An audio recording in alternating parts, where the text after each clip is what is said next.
Hello guys, it's Genevieve Tabili Norman. Kung napapansin ninyo na parang matagal na itong binidyo-bidyo ni Genevieve Norman. Yes, matagal na itong mga tanim namin dito guys. Matagal na lahat ng itinanim namin dito.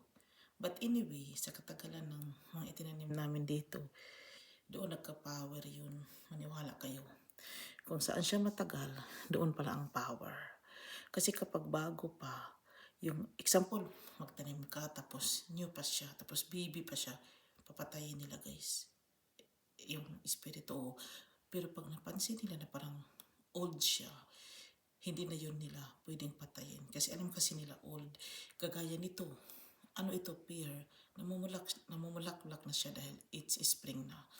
Mahirapan na silang patayin kasi nagmana na ata sa katandaan nila yun.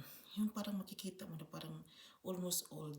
May ibig sabihin, there is meaning na pala yun sa pagkatao nila. The more old, the more stronger.